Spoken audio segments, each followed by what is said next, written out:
Lógico.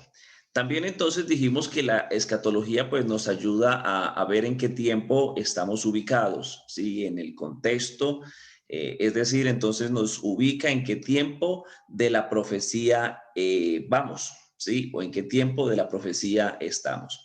Además dijimos que Mateo 24, para tener en cuenta algunas cosas que ya hemos venido hablando, Mateo 24 entonces realmente es una extensión de Lucas 19:42, porque recuerde usted que en Lucas 19:42, entonces ahí hay ya entonces una sentencia, ¿no? Lo que es Lucas 19:42 al 44, entonces usted va a encontrar una sentencia, ¿sí? Ahí. Y dijimos que entonces Mateo 24 es la extensión de Lucas 19:42. También dijimos en la conferencia anterior que Mateo 24 tiene ciertas divisiones. Bueno, alguien de los que están aquí conectados, que si estuvo de pronto leyendo Mateo 24, ¿me puede decir cuántas divisiones cree usted que tiene Mateo 24? No sé, alguien de los que está conectado. Ya por lo menos vimos una.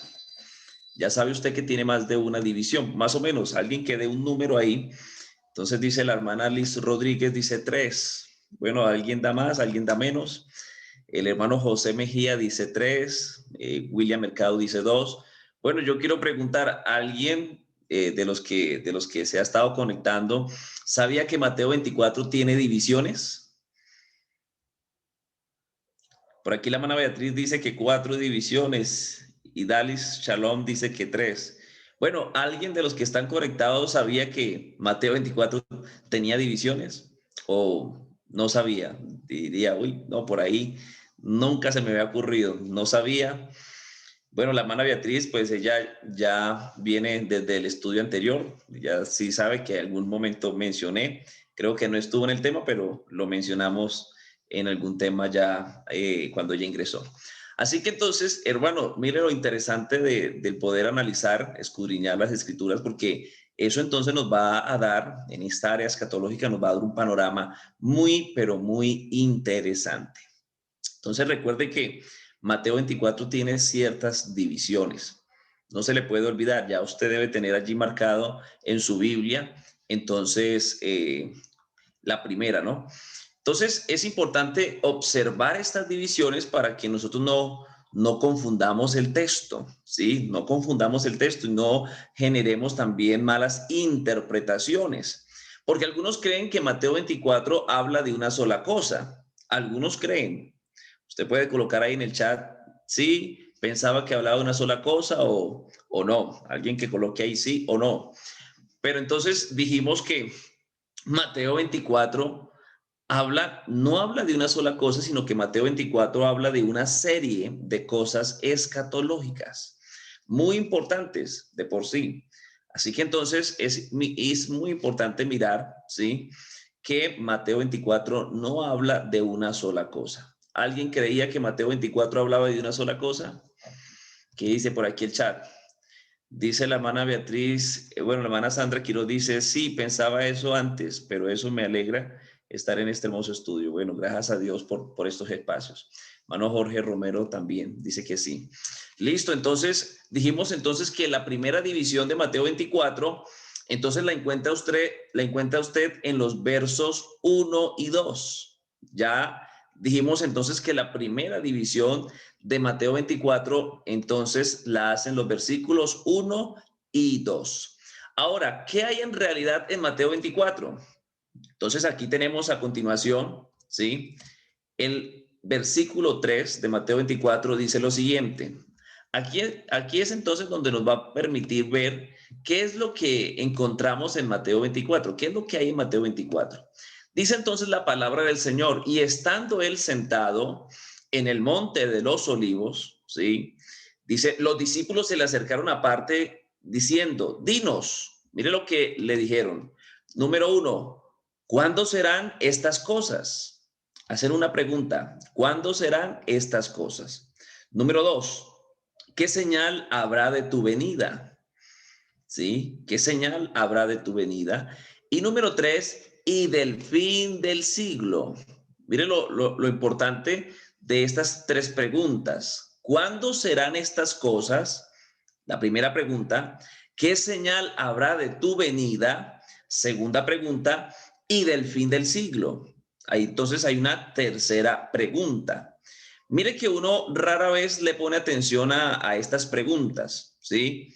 No sé usted cuántas veces ha leído Mateo 24 y no sé si alguna vez usted se había puesto a pensar en estas preguntas o se había detenido ahí a analizar algunas cosas. Entonces, mire, si uno analiza las preguntas que usted tiene ahí en pantalla, entonces observará que ellos le preguntaron tres cosas distintas. ¿Qué fue lo primero que le preguntaron? ¿Cuándo serán estas cosas? ¿Qué más le preguntaron? ¿Qué señal habrá de tu venida? Y tercero, ¿cuándo será el fin del siglo? Además, entonces dijimos que no son preguntas tan simples de responder. Si nosotros nos devolvemos a ese momento aproximadamente el 33 de Jesucristo y, y entonces miramos las preguntas, ¿sí? Si nos ubicamos en ese contexto de tiempo y nos preguntamos, bueno, ¿a qué siglo se refería? ¿A cuál siglo? Recuerde que un siglo en un espacio de tiempo nos muestra más o menos 100 años, ¿no? Es un siglo, 100 años. Entonces, y desde el año 33 aproximadamente de Jesucristo hasta ahora, ¿cuántos siglos han pasado? Entonces, ¿a cuál siglo se estaba refiriendo? ¿De cuál venida hablaban ellos? Entonces, mire que es una manera muy interesante y qué bueno que podamos nosotros observar cómo el texto nos cambia de una manera contundente, ¿verdad? Entonces nos cambia el texto y eso nos permite entonces poder contemplar y analizar correctamente el texto. Así que hay tres preguntas. ¿Cuándo serán estas cosas? ¿Cuáles cosas? Dos, ¿qué señal habrá de tu venida? ¿Cuál venida? Y tres, y del fin del siglo. ¿Qué siglo?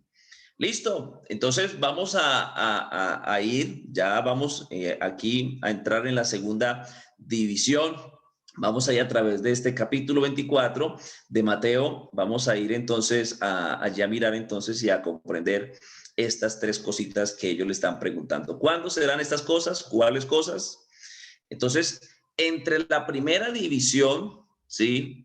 Entonces, ya ahí nos está definiendo la primera pregunta, ¿sí? Entre la primera división ya nos está definiendo la pregunta, ¿cuándo serán estas cosas? ¿Cuáles cosas? Bueno, de las que Jesús viene hablando, ¿sí? De las que Jesús viene entonces allí diciéndoles. Porque recuerde que Jesús entonces les dice la palabra del Señor, respondiendo, Él les dijo, ¿veis todo esto? De cierto, os digo que no quedará aquí piedra sobre piedra que no sea derribada.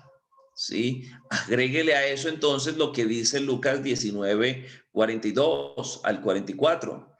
¿Sí? Te rodearán, echarán tus muros a tierra, ¿sí? Van a lastimar las mujeres. Bueno, un sinnúmero de eventos. Entonces, ellos preguntan, ¿cuándo serán estas cosas? Entonces, ¿cuáles cosas de las que Jesús viene hablando? Entonces, ahí ya Jesús viene respondiendo, entonces, esta primera pregunta. La primera división de Mateo 24, entonces, dijimos que fue la destrucción de Jerusalén, ¿sí? Mateo 24, versículo 1 y 2, hacen lo que es la primera división, destrucción de Jerusalén. Dijimos que eso se dio en el año 70, ¿sí? Después de Jesucristo, en el año 70 después de Jesucristo. Es muy importante entonces mirar ahí lo que sucedió. Eso ya lo hablamos, listo, entonces aquí vamos avanzando. Entonces, para que usted aproveche al máximo de este estudio escatológico, y yo quiero de una manera felicitar a los hermanos que están ahí continuando, bueno, algunos de pronto por algunas dificultades no se pueden conectar, pero que están ahí.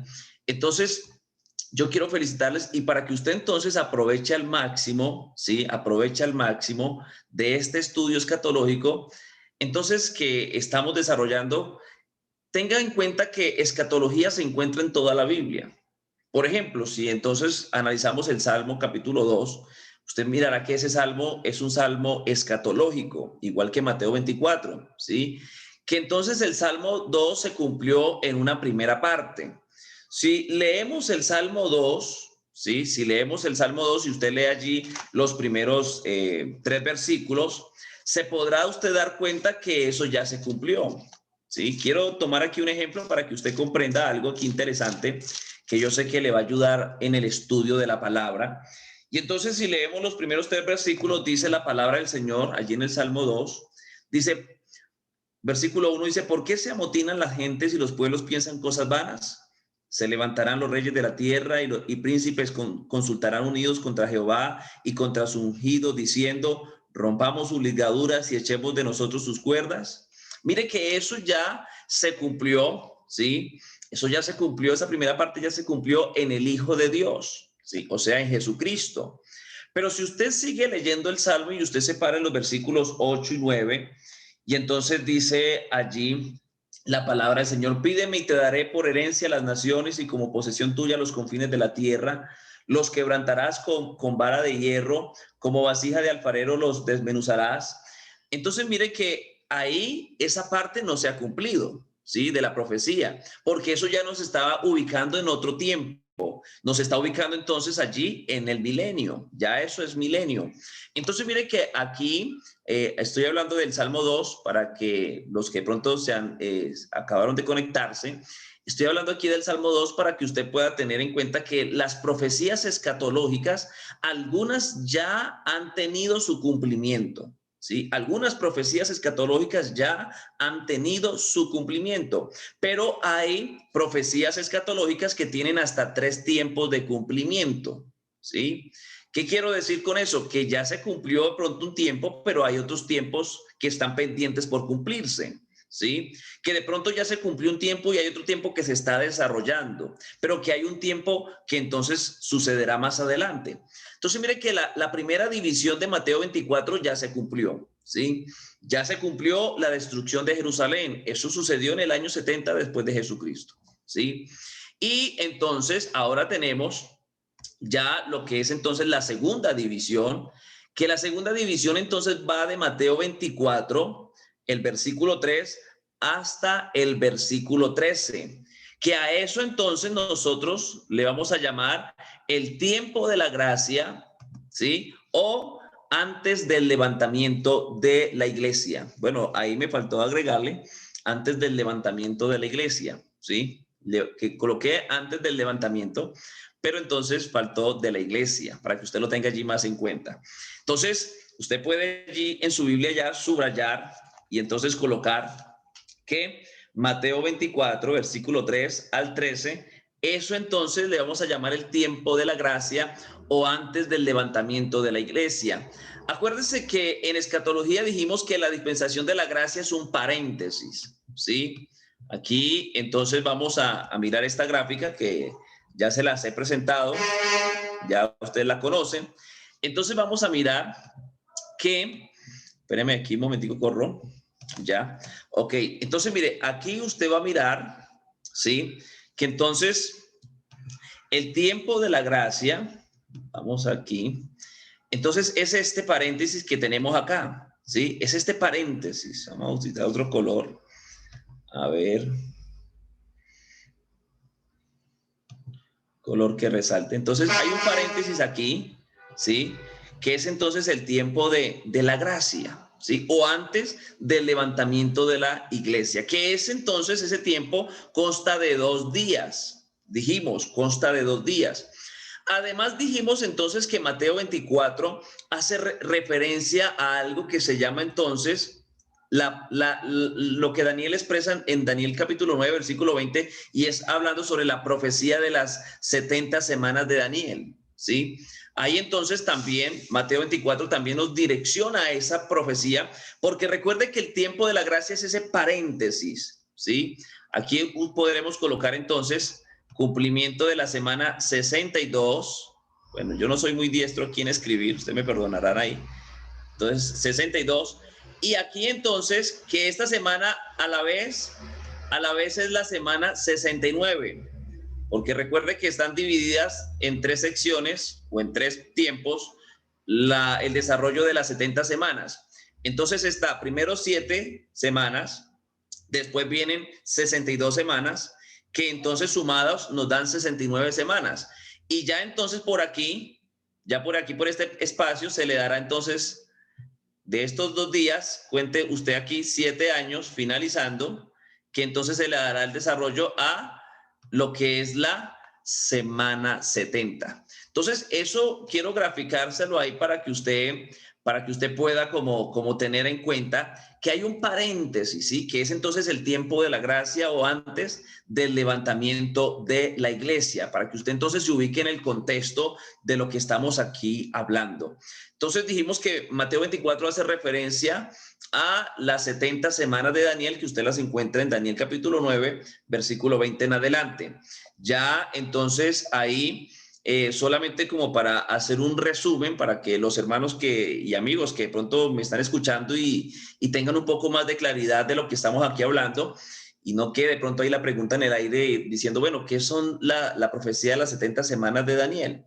Entonces, mire, el propósito de las 70 semanas de Daniel, el propósito de las 70 semanas de Daniel, usted lo va a encontrar en Daniel 9:24, ¿sí? Ubíquese allá en el texto, Daniel 9:24. Y mire lo que dice la palabra del Señor allá. Dice 70 semanas, o sea que ahí nos muestra el número de las semanas, 70 semanas. Están determinadas, o sea, están determinadas, están planeadas, están establecidas. ¿Sobre quiénes? Sobre tu pueblo, le dice el ángel a Daniel, sobre tu pueblo. ¿Cuál es el pueblo de Daniel? Israel. Y sobre tu santa ciudad, o sea, en este caso, Jerusalén. ¿Para qué? Mire los propósitos de la profecía de las 70 semanas. Uno, dice la palabra del Señor, para terminar la prevaricación. Uno, terminar la prevaricación. Dos, poner fin al pecado. Tres, expiar la iniquidad. Cuatro, traer la justicia perdurable. Cinco, sellar la visión y la profecía. Y sexto, ungir al santo de los santos. Mire, entonces, ahí están los propósitos, ¿sí?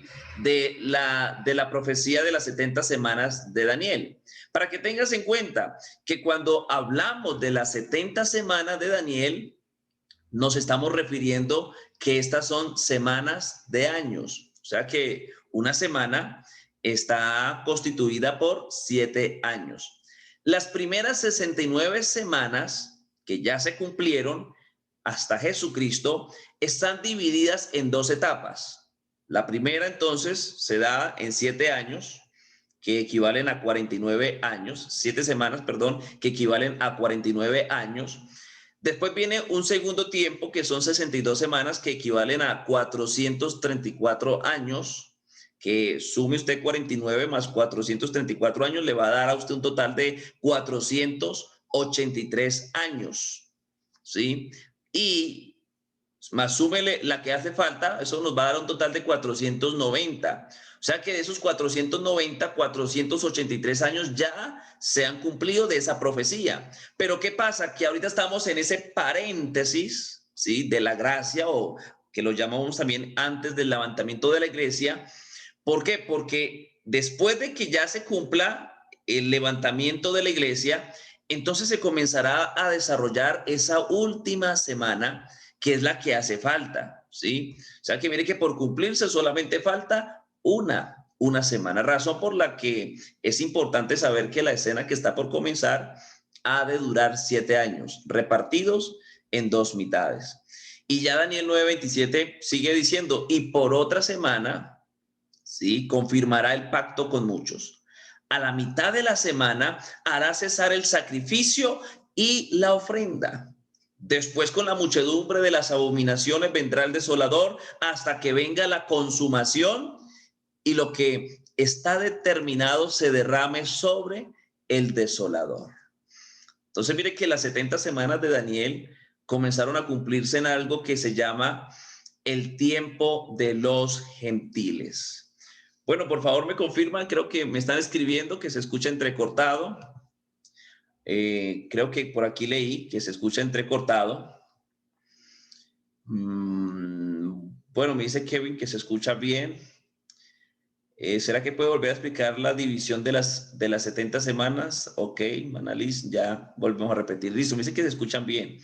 Ok, listo.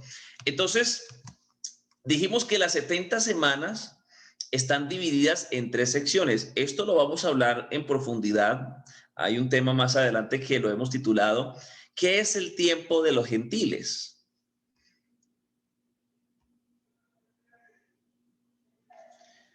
Bueno, hay algunos que me dicen que se escucha bien, pero hay otros que me dicen que no se escucha bien. Yo creo que es problema del internet allá.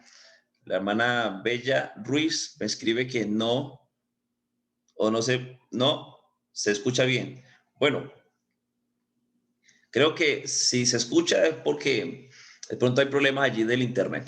Entonces, esto lo vamos a hablar, le estaba diciendo, más adelante tenemos un tema que lo hemos denominado, ¿qué es el tiempo de los gentiles? Ahí entonces nos vamos a saber ubicar en el tiempo profético, vamos a sabernos ubicar en la profecía, para así nosotros entonces coger y mirar qué es lo que la palabra del Señor nos está diciendo. Porque por eso es que hay muchas malas interpretaciones y vamos a poder mirar entonces de qué trata esto. Pero entonces aquí para adelantarle algo, entonces decirle que la profecía de las 70 semanas de Daniel están divididas en 3 secciones. La primera sección ya se cumplió, que es de 7 años, 7 semanas, perdón, que equivalen a 49 años. La segunda, la segunda división, que es de 62 semanas, ya se cumplió hasta Jesucristo. Allí entonces se cumplió la semana 62, que a la vez es la semana 69, que entonces sumadas en años, estas 2 primeras divisiones suman en total 483 años, de un total de 490, ¿no? Que es lo que suma toda la profecía de las 70 semanas, 490 años, pero ya se ha cumplido de esa profecía, se ha cumplido 483 años, o sea, 69 semanas. ¿Qué es lo que nos está diciendo esto? Que solamente falta una semana por cumplirse, que al igual, entonces está determinada, ¿sí?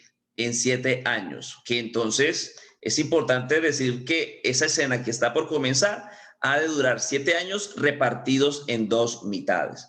Entonces, eso para ahí entonces aclarar. Y bueno, esto lo vamos a estar hablando en esa pregunta, ¿qué es el tiempo en ese tema? ¿Qué es el tiempo de los gentiles? Pero Mateo 24 pues ya nos está empujando hacia allá. Entonces mire que la segunda división, ¿sí? La segunda división de Mateo 24 va desde el versículo 3 hasta el versículo 13. A eso entonces le llamaremos el tiempo de la gracia o antes del levantamiento de la iglesia. Acuérdese que dijimos que la dispensación de la gracia es un paréntesis, ¿sí? Paréntesis que está entonces allí el Señor extendiendo su gracia para con los que no éramos pueblo, pero que ahora los que hemos aceptado somos pueblo. Entonces, según la profecía de Moisés, según la profecía de Moisés, porque sabía usted que Moisés habló de esto, vamos aquí a borrar algo para que usted pueda ver claramente la gráfica, para que, listo, ahí la tenemos toda. Entonces mire que Moisés habló acerca de esto, ¿sí? Moisés profetizó acerca de esto. Jehová Dios le dijo a Moisés, dile a la congregación, y escuche esto importante, porque a veces uno lee y no le pone cuidado. Éxodo 19:10 dice, dile a la congregación que se santifique hoy y mañana. Escuche eso, hoy y mañana. ¿A qué está haciendo referencia ese hoy y mañana? Entonces yo aquí se lo voy a subrayar. Ese hoy y mañana está haciendo referencia a esto, a estos 2 días. ¿sí? Que esto entonces es la gracia, ¿no? Aquí está. ¿Qué es la gracia? Entonces, a esos 2 días, ese hoy y mañana, santifícalos hoy y mañana. Que se santifique la congregación hoy y mañana. ¿Cuántos días? 2. Porque al tercer día, dice allí Jehová Dios, descenderé a los ojos de todo el pueblo sobre el monte Sinaí. ¿Sí? ¿Y a qué le suena eso? Pues a esto, mire, segunda venida de Jesucristo. Descenderé a ojos de todo el pueblo, dice allí, y el pueblo entonces descenderá a ojos de todo el pueblo sobre el monte de Sinaí. Lo que indica que la gracia entonces son 2 días escatológicos. Y recuerde que la gracia aquí, ese paréntesis, está incluyendo, no, está incluyendo entonces a la semana 70 de la profecía de Daniel, ¿sí? La última semana de la profecía de Daniel, la que falta por cumplirse, está vinculada ahí, que entonces es importante tener eso en cuenta, ¿no? Entonces, lo que está diciendo la palabra allí, a través de lo que Moisés profetizó, lo que el Señor le dice a Moisés, es que entonces la gracia son 2 días escatológicos. Yo les hablo todo esto para que usted pueda ver que Dios es exacto en las profecías, ¿sí? Dios es exacto en las profecías. Oseas es un profeta 100% judío, no está profetizando para la iglesia. Y mire lo que Oseas dijo allá en Oseas capítulo 6, versículo 2. Bueno, yo le voy a pedir el favor a alguno de los participantes que usted en el chat coloque allí, me haga el favor, las citas que voy diciendo para que de pronto alguno que no alcance a anotar, pues la tenga presente. Oseas 6:2, gracias, hermana Claudia Rodríguez. Así que mire lo que dice allí. Recuerde que Oseas es un profeta 100% judío, no está profetizando para la iglesia. Y mire lo que Oseas dice allá en Oseas 6:2. Después de 2 días, recuerde, esos 2 días, la gracia. Ahí usted lo tiene en pantalla, ese paréntesis, la gracia. Después de 2 días nos resucitará y vendremos y resucitaremos con él. Mire lo que está diciendo ahí. Después de 2 días, después de esa gracia, nos resucitará y vendremos y resucitaremos con él. Al tercer día estaremos en el reinado estaremos en el reinado. Ahí entonces hace referencia al reinado con Jesucristo. Pero mire que Oseas dice después, porque Oseas es un profeta 100% judío, no está profetizando para la iglesia, por eso él dice después de 2 días. Por eso ahí está entonces graficado en la imagen los 2 días que está refiriéndose Oseas. Después de esos 2 días, que ya es la gracia, entonces viene lo que está determinado para cumplirse con la nación de Israel. Porque los 2 días no eran para ellos. Lo que era para ellos era el después de los 2 días. Entonces, para que usted tenga en cuenta que para quién eran esos 2 días, pues para nosotros, ¿sí? Para nosotros. Entonces, después de 2 días nos resucitará. Porque recuerde usted que Israel actualmente está muerto para Dios espiritualmente. Léase usted allí Ezequiel capítulo 37. Léase usted Ezequiel capítulo 37 y usted se dará cuenta que actualmente Israel está muerto para Dios espiritualmente. Y déjese claro, ¿sí? Déjese claro que Ezequiel 37 es una profecía netamente para el pueblo de Israel, para el Israel físico y para el Israel espiritual. Y es importante que usted deje claro eso, que no estoy hablando de 2 Israel, porque alguno dirá, bueno, pastor, estás hablando de 2 clases de Israel. No, estoy hablando de un Israel que es físico y espiritual. Pero actualmente Israel está muerto para Dios, ¿sí? Espiritualmente. Hay un Israel actualmente que está vivo, pero ese Israel que se compone de los que están vivos, pero también se compone de los que están muertos.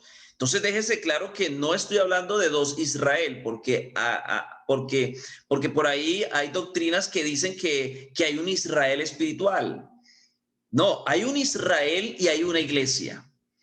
Yo dije que esa profecía es para un Israel físico y espiritual, Ezequiel 37, para un Israel físico y espiritual. Nosotros como iglesia tenemos una parte física y tenemos una parte espiritual. Cuando usted se ubica en el libro de Efesios capítulo 1, versículo 3 en adelante, usted comienza a mirar que ahí hay una posición que el cristiano tiene en Cristo. Porque usted debe posicionarse y saber posicionarse en Cristo.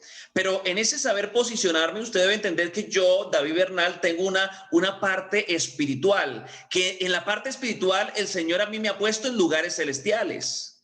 Pero en la parte física yo estoy aquí en la tierra. Me voy dando a entender. Yo quiero que usted ahí en el chat me coloque, vamos bien, para así poder interactuar aquí un poquito con ustedes. Entonces, yo, David Bernal, tengo una parte, ¿cierto?, espiritual, y el Señor me ha ubicado a mí, tengo una posición, y en esa posición espiritual el Señor me ha ubicado en lugares celestiales. Yo le decía a los hermanos aquí en Chipatá, si traemos al presidente de Estados Unidos, ¿sí? Traemos al presidente de Estados Unidos, y entonces en la parte espiritual, yo lo miro a él, yo tengo que decirle, pobrecito. Él me dirá, what? Yo le tendré que decir, pobrecito.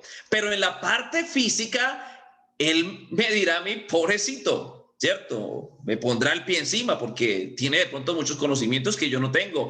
Tiene una posición social que de pronto yo no tengo.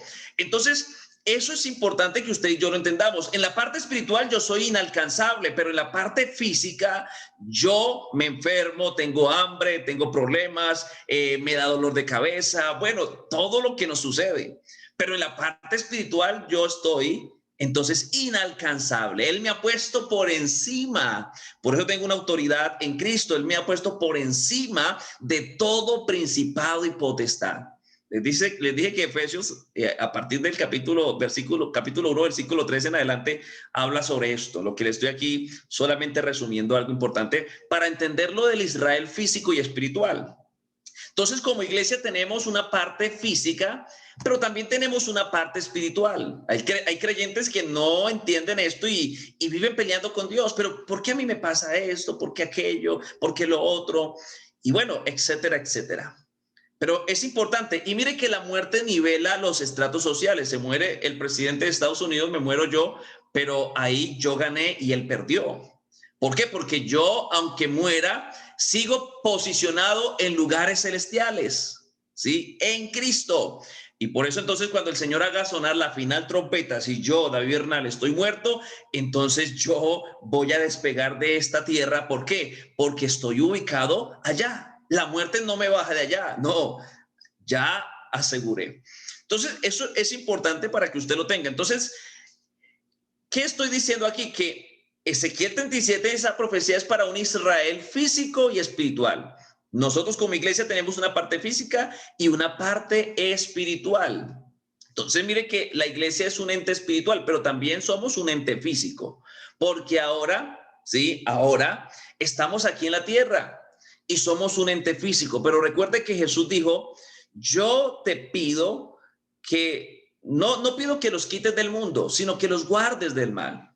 Y entonces nos dice él a nosotros, ustedes están en el mundo, pero ustedes no son del mundo, ¿sí? Entonces, mire lo importante de sabernos ubicar en Cristo.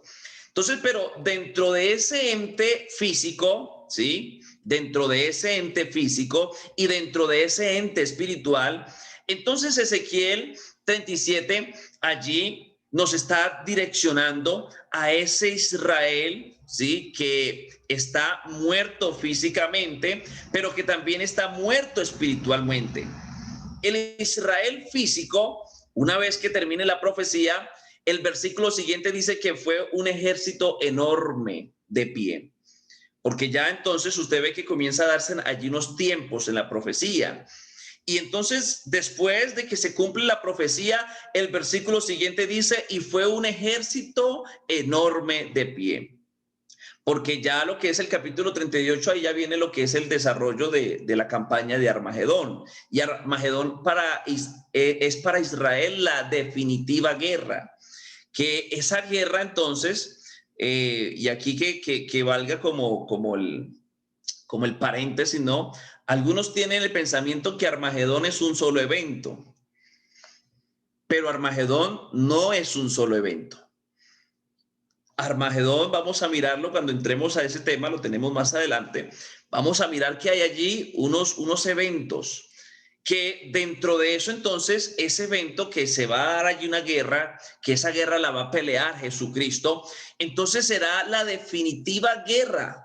Para Israel será la definitiva guerra. Entonces mire que Ezequiel 38, 39 y 40 habla de una invasión del rey del norte con toda su región. Apocalipsis 9:16, Juan dice, yo oí su número y eran 200 millones de soldados que estaban cruzando el río Éufrates, que venían para invadir la tierra santa. Eso que está entonces diciendo Juan es lo mismo que está diciendo Ezequiel 38, 39 y 40, que eso es campaña de Armagedón.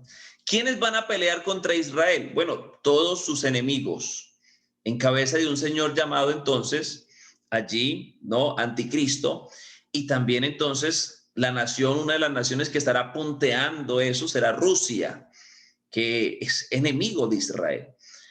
Ahí están absolutamente todos los descendientes de Ismael, entre esos enemigos de Israel.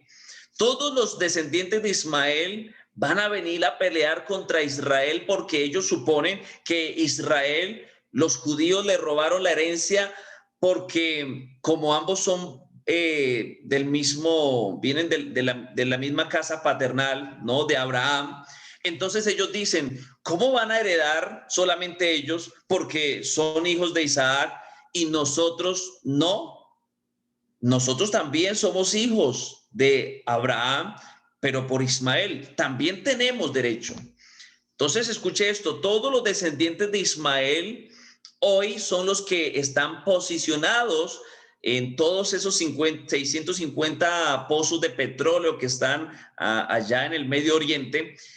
Y eso, aunque ellos lo tienen posicionado y están allí ubicados, pero eso no es de ellos, eso es de Israel.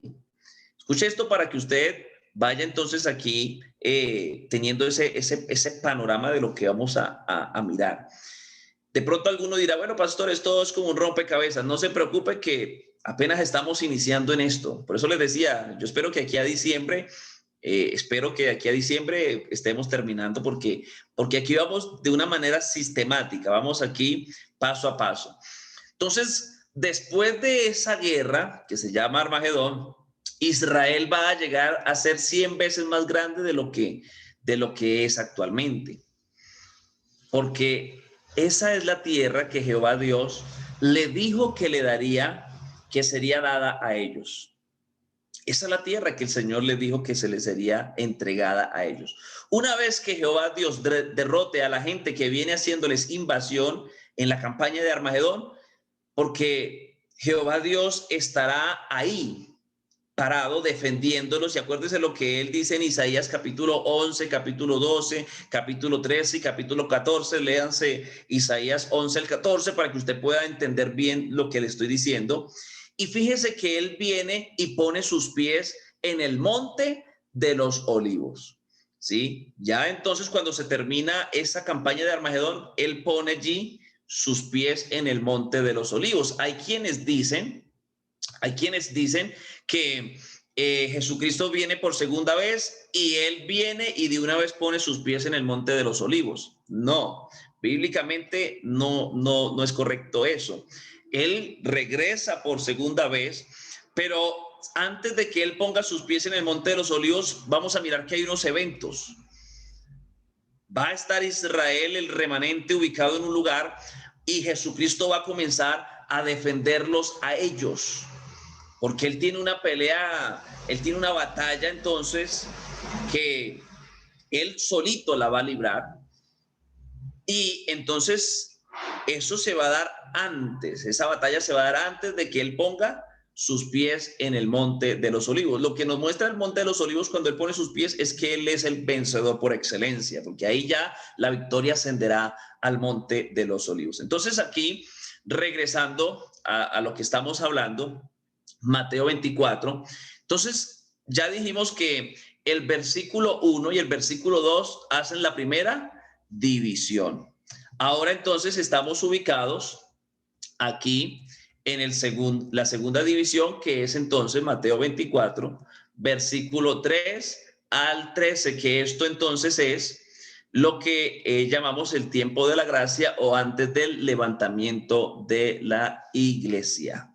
Entonces estamos bien ubicaditos, ¿verdad? Acuérdense que entonces ya eso es un paréntesis. Hay que tener entonces bien claro que nosotros la iglesia, que nosotros somos la iglesia del aposento alto para acá, porque hasta el aposento alto no había iglesia. Y por eso entonces, bueno, regresando otra vez aquí a esta imagen, quiero explicar aquí algo antes de comenzar a mirar los tiempos. En este paréntesis que es la gracia, ¿sí? A esto súmele aquí también dentro de este tiempo, entonces va a haber un periodo, ¿no? Ahí está inmerso, dentro de esos 2 días está inmerso 7 años que equivalen a la última semana de la profecía de Daniel. Por eso les decía que hay que tener en cuenta la edad de Israel, que entonces es tipo de la higuera, y ya tiene entonces 73 años como nación. Este dato es muy importante. O sea que la iglesia el levantamiento de la iglesia se da por acá, antes, ¿sí? O sea que estamos nosotros prácticamente muy cerca, ya estamos muy cerca.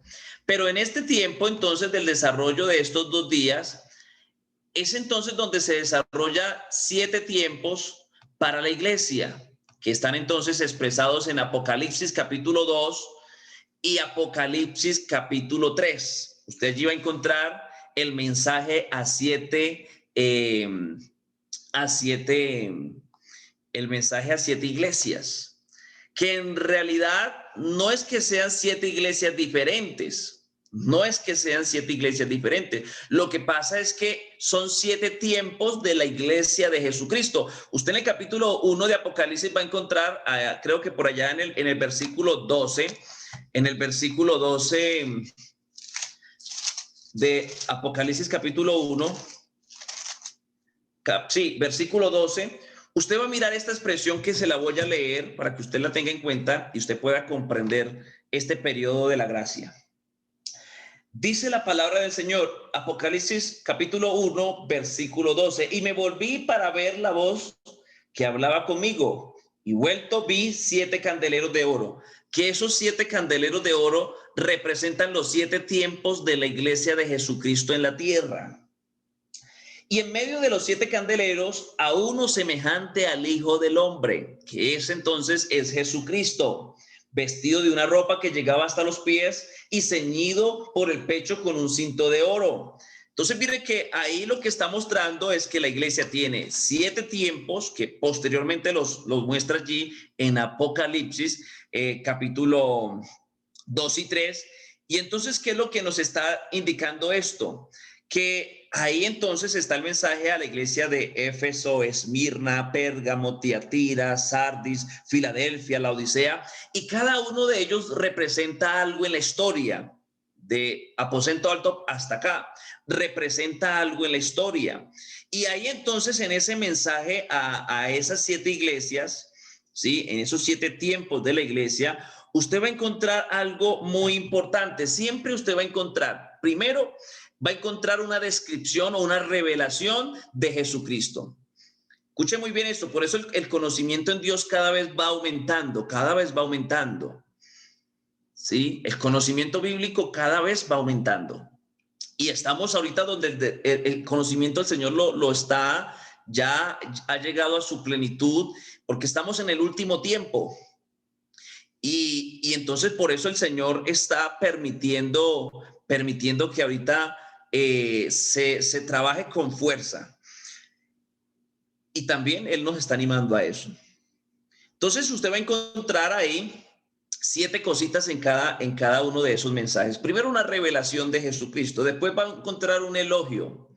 Va a encontrar usted un elogio. Solamente dos de los 7 tiempos de las 7 iglesias no va a encontrar usted elogios. Sí, que es a la iglesia de Sardis, al tiempo de la iglesia en Sardis, y también el de la Odisea. Usted ahí no va a encontrar elogios.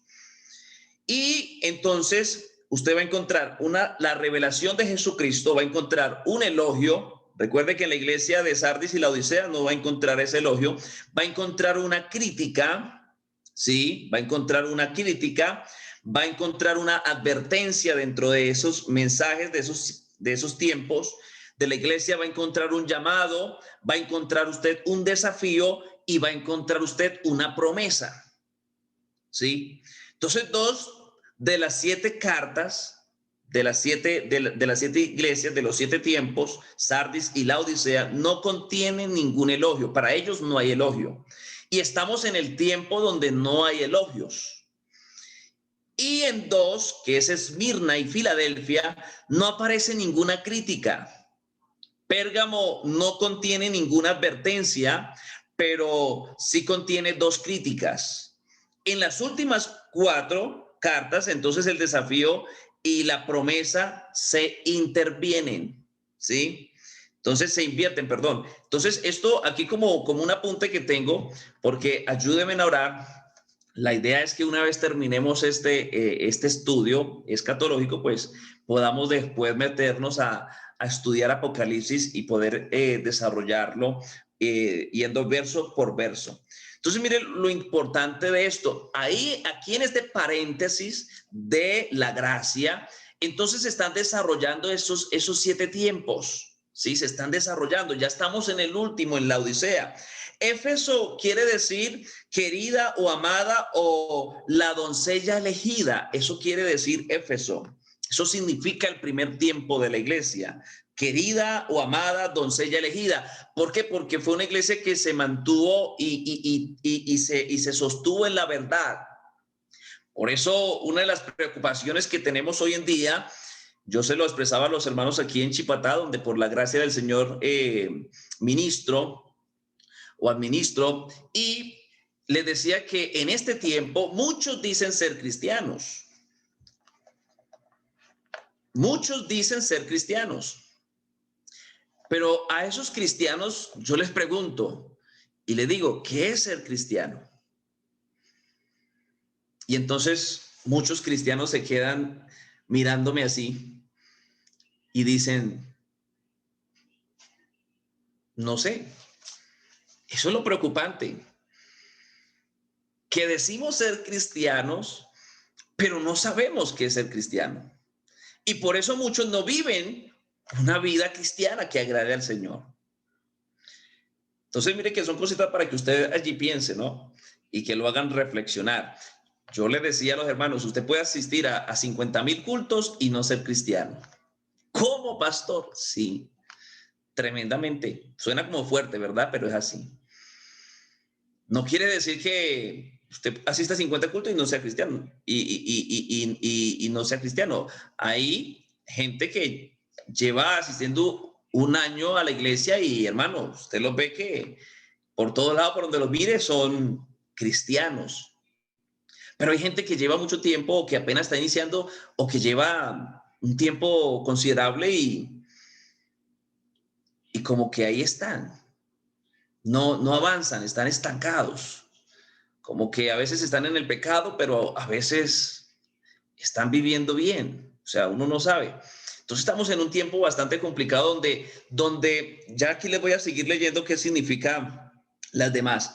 Éfeso, entonces, querida o amada doncella elegida. Esmirna significa molida, ¿sí? Es un tiempo entonces donde sufrió persecución, donde se quería destruir, por eso hace referencia la expresión molida. Pérgamo habla acerca del tiempo donde se establece un matrimonio mixto. Es allí la unión entre las prácticas cristianas y las prácticas paganas, se hace una mezcla, ¿sí? Eso significa entonces allí Pérgamo, matrimonio mixto. Tiatira, entonces, eh, bueno, aquí se me escapó, no anoté Tiatira, se las quedo debiendo. Sardis habla sobre el remanente, ¿sí? Hace una distinción entre los perdidos y los salvos, ¿sí? Allí Sardis habla acerca de eso, hace una distinción en remanente entre los perdidos y los salvos. Filadelfia es la iglesia o es el tiempo del amor fraterno, el amor fraternal.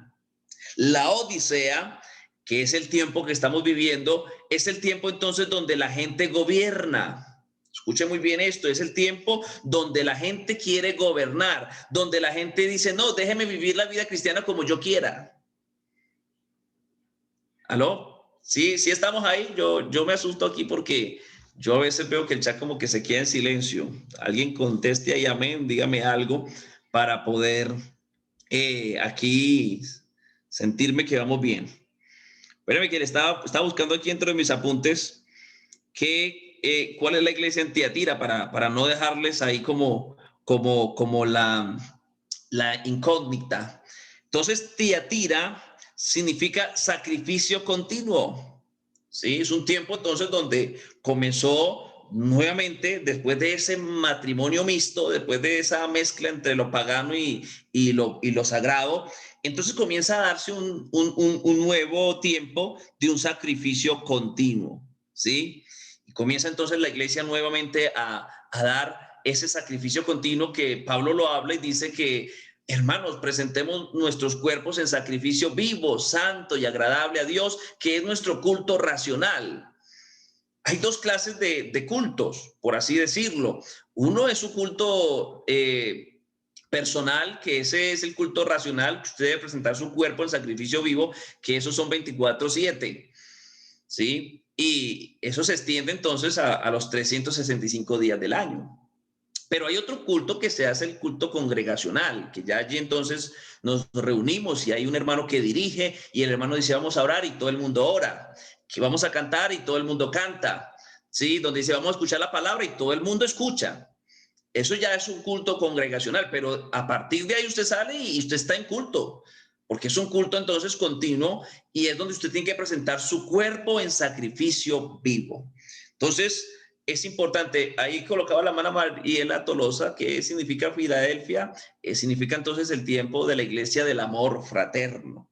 Entonces, mire que estamos en el tiempo de la Odisea donde la gente gobierna y por eso la gente quiere hacer lo que ellos dicen. No, es que a mí me parece que la vida cristiana es así y yo hago esto. Es que a mí me parece que esto no es pecado y la gente quiere gobernar. Pero es un tiempo bastante peligroso. Es un tiempo entonces donde tenemos que nosotros mantenernos firmes. Recuerde lo que dice allá el apóstol, porque nosotros no somos de los que retrocedemos para perdición, sino de los que tienen fe para preservación del alma.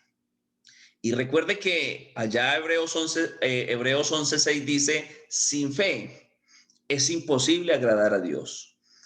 Y entonces alguno dirá, eso es para los que no tienen fe.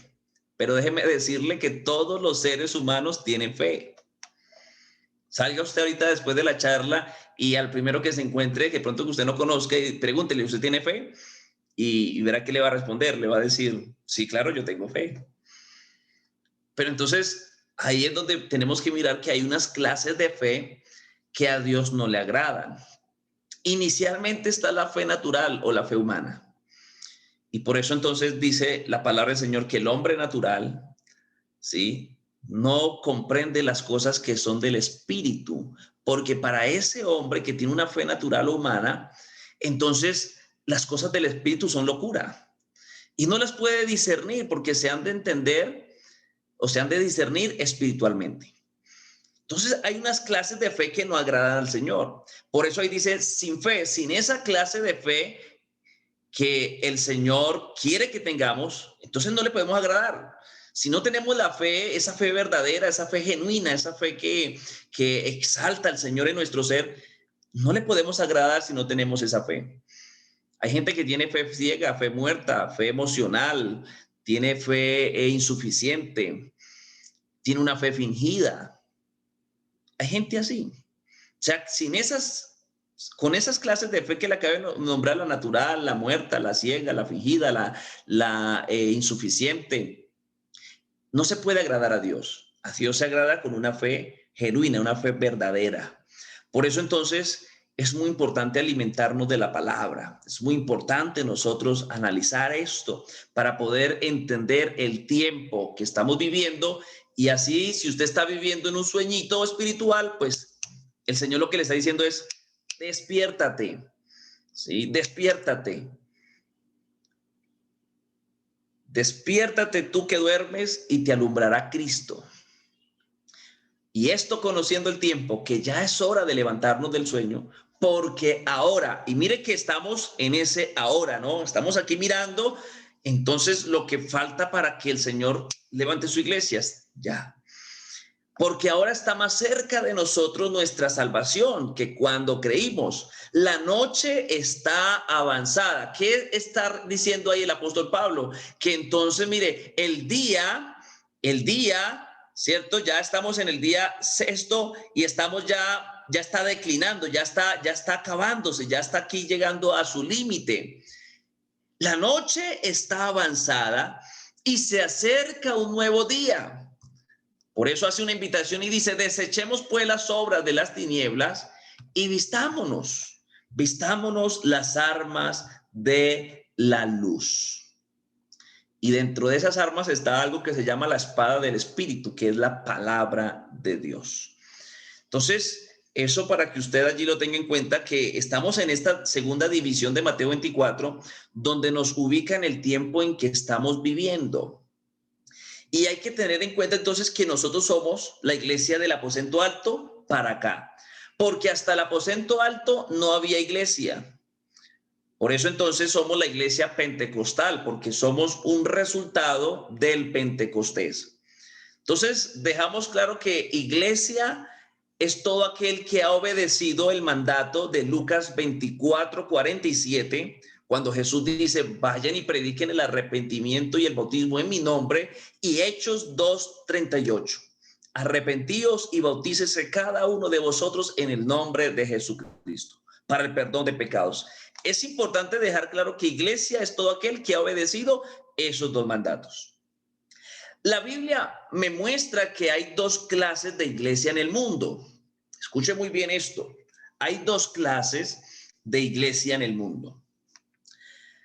Está entonces la primera, que es la iglesia de Cristo, que fue la que él compró a precio de sangre, que es la que ha tenido en cuenta el sacrificio y la sangre de ese sacrificio. Pero está otra, que es la iglesia que no es de él. Es una iglesia que no es de él. Entonces, por eso yo lo asocio muy interesante con lo que sucedió con Abel y Caín. ¿Qué fue lo que sucedió allá? Ambos, el Señor les demandó sacrificio, ofrenda, un acercamiento a Dios. Y entonces Abel trajo, dice la Biblia que trajo de lo que él era pastor de ovejas, y trajo una de sus ovejas y se la ofreció al Señor. Pero Caín era labrador de la tierra. Y si usted se pone a mirar, ambos trabajos son de esfuerzo. No es que Abel se la pasaba ya debajo del árbol y no, aquí relajado esperando que las ovejas coman pasto y ya. No, le tocaba enfrentarse, David le tocó enfrentarse a leones, a osos. Nos cuenta la experiencia allí el joven pastor y nos cuenta que le tocaba enfrentarse a cosas extremas. No sé cuánto de los que están aquí conectados se ha enfrentado a un león o a un oso. Algunos de los que están aquí ni siquiera han matado una gallina. Entonces, mire lo interesante aquí. En el contexto, ¿no? Abel, el trabajo de Abel no era nada fácil. El trabajo de Caín tampoco. Caín era labrador de la tierra y bueno, uno que está por aquí en el campo mira que el labrar la tierra tiene su proceso, que no es fácil. Yo también fui criado en el campo. Entonces, el labrador no es fácil, siembra y la Biblia dice que el labrador espera con paciencia el fruto. Sí, una vez que siembra le toca esperar, le toca estar ahí regando, le toca estar ahí cuidando. En este tiempo, si, bueno, sale un gusanito, estar ahí, bueno, aplicándole cosas para que no se dañe el fruto. Y después de eso, entonces él recoge y trae. Yo digo algo y es que las personas del campo son muy dadivosas. Uno a veces sale a hacer una visita y el hermano le dice, hermano, venga, se lleva unos platanitos. No, y venga, le doy una naranja y espere, se lleva esto. Y son muy dadivosos. Yo no creo que Caín haya llevado solamente 3 yucas, un aguacate, una papaya, un par de fresas y ya. No, creo que él tuvo que haber llevado algo allí, de más. Pero ¿qué fue lo que pasó? ¿Por qué al Señor le agradó más la ofrenda de Abel que la de Caín? Usted ve que hoy en día los dos tipos de iglesia, ¿no? Representados desde allí en Abel y Caín, entonces los dos se acercan a Dios, los dos predican la palabra, hacen eventos, hacen cosas. ¿Y qué es lo que pasa? ¿Por qué el Señor recibe una ofrenda con agrado y la otra no? ¿Por qué no en el momento del arrebatamiento no todos se van con el Señor? Escuche muy bien esto, porque la ofrenda de Caín no cumplía el requisito que el Señor ya había establecido en un principio. Y recuerde lo que dice Hebreos, que sin derramamiento de sangre no hay remisión de pecados. Así que entonces, si allá el Señor les dio el ejemplo a Adán y a Eva, cuando entonces mató allí un cordero, mató allí entonces para que pudieran ellos, para poder tapar la desnudez de ellos. Y entonces se derramó allí por el pecado, se derramó sangre. ¿Y cuál de las dos ofrendas cumplía con ese requisito? La de Abel. Usted ve que la de Abel cumplió el requisito a cabalidad, derramó sangre, pero la de Caín no. La de Caín, qué sangre iba a derramar? Un aguacate, unas naranjas, una papaya y bueno, todo lo que él llevó, unas papas, yuca y eso. ¿Qué sangre iba a derramar? Nada. Por eso al Señor no le agrada. Por eso entonces el Señor de allá para acá ve 2 iglesias. Una, la que es de él, y otra, la que no es de él. ¿Cuál es la que es de él? La que ha aceptado el sacrificio, la que se ha acercado a la cruz de Calvario, la que ha sido beneficiaria de la sangre de Jesucristo. Por eso entonces dice ya Juan que la sangre de su Hijo Jesucristo nos limpia de todo pecado. Por eso es muy importante el bautismo en el nombre de Jesús, porque ahí suceden cosas extraordinarias. Y entonces la de Caín es aquellos, ¿sí? La de Caín es aquellos. ¿Qué otra opción tenía Caín? Bueno, venda eso o haga un trato con Abel. Dígale, bueno, Abel, yo quiero que usted me venda una de sus ovejas. Mire, le doy tanto, hacemos intercambio, hacemos lo que llama el trueque. Y bueno, ahí podía él haber hecho eso. Entonces, mire que el Señor dijo, habrán 2 en la cama. La una será tomada, la otra será dejada. ¿Qué representa la cama? La cama representa el mundo. Es el lugar donde se convive, es el lugar donde se vive, es el lugar donde nosotros dormimos todos. Es representando allí el mundo. La una será tomada y la otra será dejada. O sea que en el mundo habrá una que será tomada. ¿Cuál será tomada? La de él. La que tiene rociada la sangre, la que ha aceptado el sacrificio, la que ha entonces tenido en cuenta lo que él hizo allá en la cruz de Calvario. ¿Y cuál se quedará? Bueno, la que no aceptó ese sacrificio, ¿sí? La que no fue rociada con esa sangre, la que no fue bautizada en el nombre de Jesús. Sigue diciendo que 2 estarán en el campo. La una será tomada y la otra será dejada. ¿Cuál es qué es lo que representa el campo? El campo representa la acción, el trabajo. Tanto la una como la otra, tanto la del Señor como la que no es del Señor, evangelizan. Usted ve, nosotros evangelizamos, ellos también evangelizan. Nosotros predicamos, ellos también predican. Nosotros nos congregamos, ellos también se congregan. Nosotros hacemos convenciones, campamentos, bueno, vigilia, ellos también hacen lo mismo. O sea, es la acción, el trabajo. Nosotros enviamos misioneros, ellos también envían misioneros.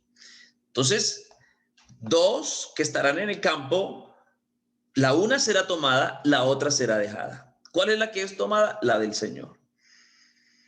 Y sigue diciendo el tercer tiempo, dos estarán en el molino.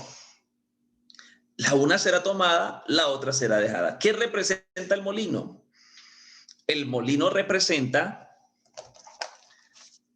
la palabra del Señor. Eso representa el molino. Usted ve que tanto ellos como nosotros, entonces estamos día y noche moliendo en el mismo molino. ¿Sí? Estamos ahí. Entonces, pero la una será tomada y la otra será dejada. ¿Qué es la diferencia de la una y la otra?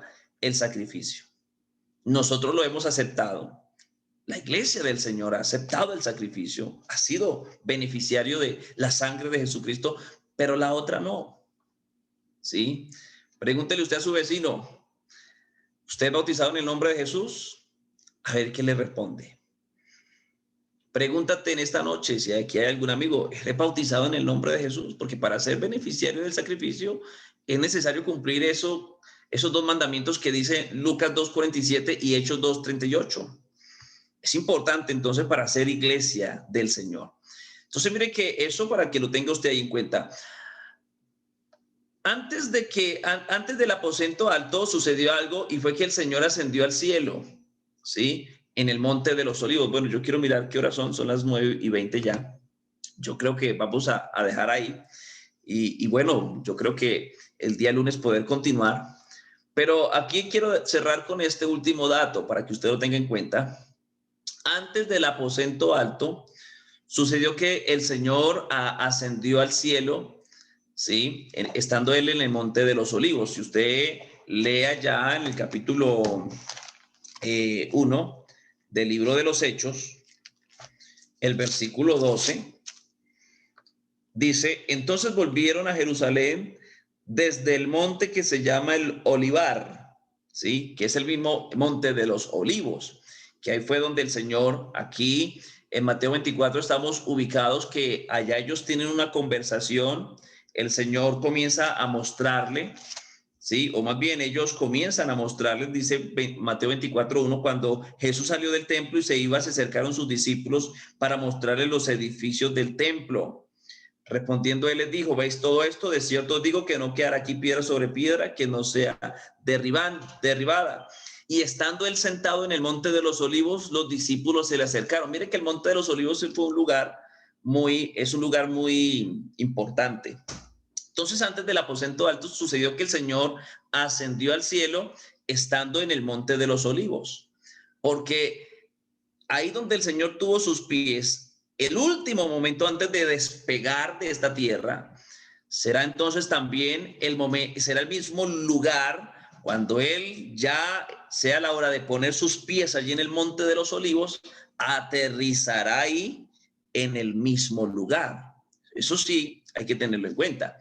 Entonces aquí, teniendo un apunte sobre el monte de los olivos, uno encuentra que en el libro de Zacarías el monte de los olivos aparece identificado como el lugar desde el que Dios comenzará a redimir a los muertos, ¿sí? Ya en la última etapa de la resurrección de vida. Y por esta razón, pues los judíos han intentado ser enterrados en ese lugar, en esa montaña. Y desde los tiempos bíblicos hasta hoy el Monte de los Olivos ha sido usado como cementerio para los judíos allí de Jerusalén. Y actualmente, pues bueno, hay aproximadamente 150,000 tumbas en el monte, ¿sí? Son algunos datos que he encontrado. Entonces, aproximadamente el dato que encontré es que hay 150,000 tumbas en el monte.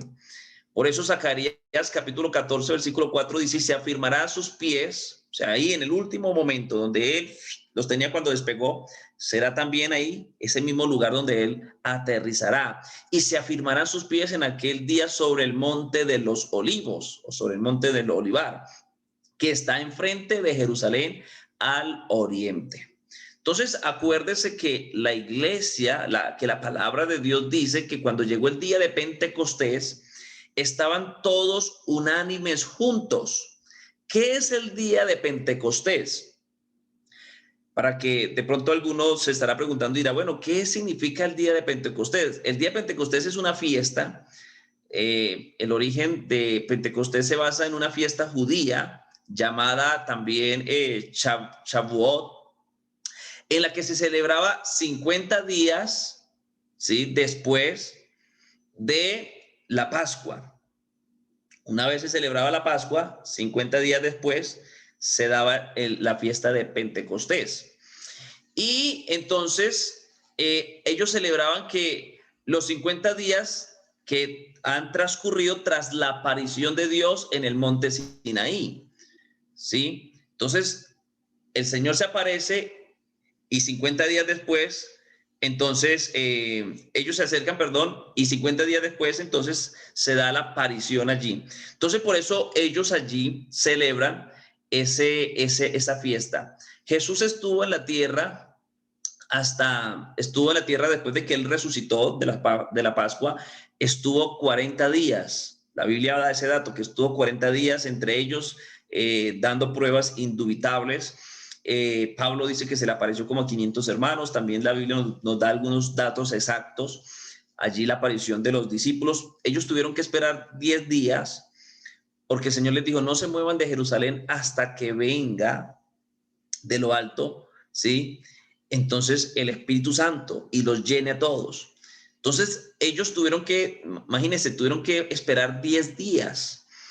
Y ya entonces en el día de Pentecostés, dice la palabra del Señor, cuando llegó el día de Pentecostés estaban todos unánimes juntos. O sea, quiere decir que estaban allí en una misma casa. Además de eso, pues había una persecución porque ya estaba entonces comenzando ya se estaba rumorando que todos los seguidores de Jesús había que acabarlos.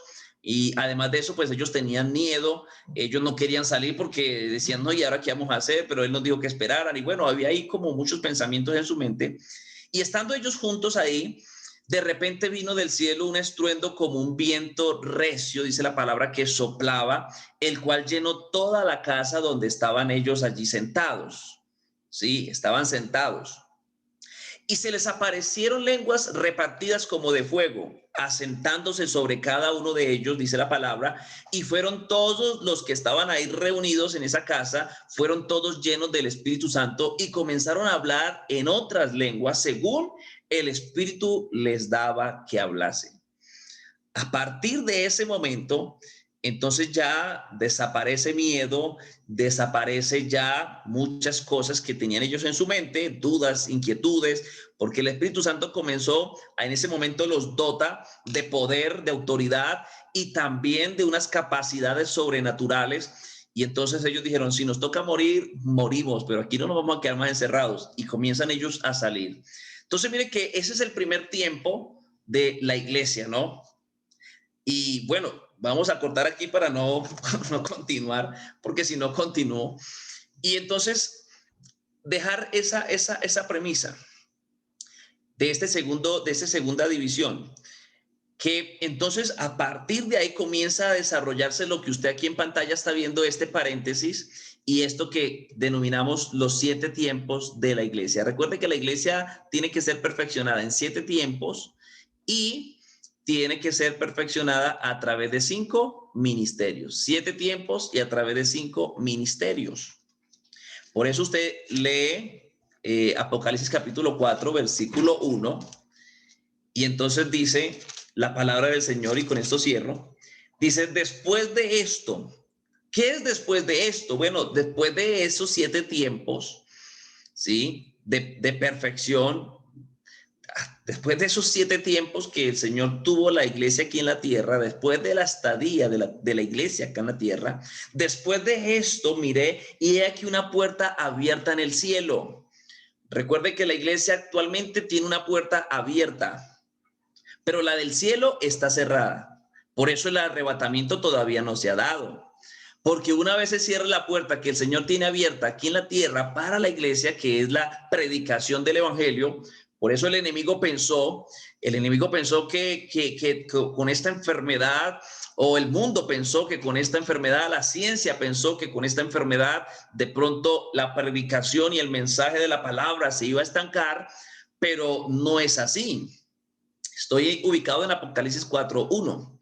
Y entonces la puerta sigue abierta. Por eso, gracias a Dios, damos a través de estos medios, podemos comunicarnos. Algunos están, escríbanme ahí dónde están conectados, desde dónde están conectados. Algunos están de pronto por allá en la costa, algunos están por aquí cerca en Bogotá, otros están en Bucaramanga. Por aquí me escribe hermano David que está en Maicao, La Guajira. Bueno, no conozco por allá, pero desde aquí le damos saludos. La hermana Bella dice que, Ruiz dice que está en Bogotá, Mare Zapata dice que está, ay, se me pasó, bueno. Entonces mire que aquí hay hermanos de varias partes de Colombia. No sé si hay alguien de fuera de Colombia, pero es muy importante y damos gracias a Dios que, bueno, de Manizales escriben por aquí, de Bucaramanga, de Uribia, La Guajira, de Ibagué, de Bogotá, Maicao, bueno, Ibagué, Valledupar, Boyacá Real, Bogotá, Funza, Bogotá, La Victoria. Bueno, aquí hay hermanos de varias partes. Entonces, mire que gracias a Dios por estos medios que podemos transmitir el mensaje de la palabra del Señor y nos permite hacerlo de una manera muy fácil. Yo estoy aquí sentado en el comedor de la casa y bueno, cómodo, y usted también está allí de pronto en la habitación, está allí de pronto en el comedor, en la sala. Y gracias a Dios por esto.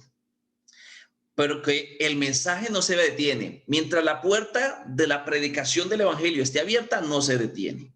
Que a eso se refirió Jesús, que las puertas del Hades no prevalecerán contra ella. El enemigo ha intentado muchas cosas, persiguió a la iglesia y eso lo vamos a ver en el desarrollo de esta segunda etapa. Y entonces la iglesia no ha detenido su marcha concerniente al cumplimiento del mandamiento, predicar el evangelio en todo el mundo. Seguimos predicando, se siguen enviando misioneros, se sigue arrepintiendo la gente y esto se sigue. Cuando ya el Señor diga, ya no me predican más, ¡pum!, se cerrará la puerta de la predicación de la iglesia aquí en la tierra y se abrirá la de allá arriba. Por eso dice Juan allá, Apocalipsis 4:1, después de esto, después de esta estadía de la iglesia en esos 7 tiempos y la perfección a través de esos 5 ministerios, después de esto miré y he aquí una puerta abierta en el cielo. Y mire la primera, el último llamado, y mire la voz que escuchó y el mandato que escuchó Juan cuando vio esa puerta abierta en el cielo.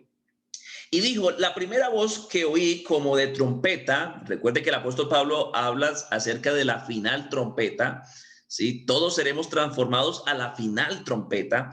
Recuerde que la trompeta significa o representa llamados para el pueblo. Esa final trompeta lo que está diciendo es que será el último llamado para usted y para mí como iglesia del Señor. ¿El último llamado cuál es? Juan lo dice acá. Oí una voz como de trompeta hablando conmigo que dijo, sube acá. Ese será entonces el último llamado que el Señor hará para la iglesia. Suban acá. Y es ahí entonces donde se da el levantamiento de la iglesia.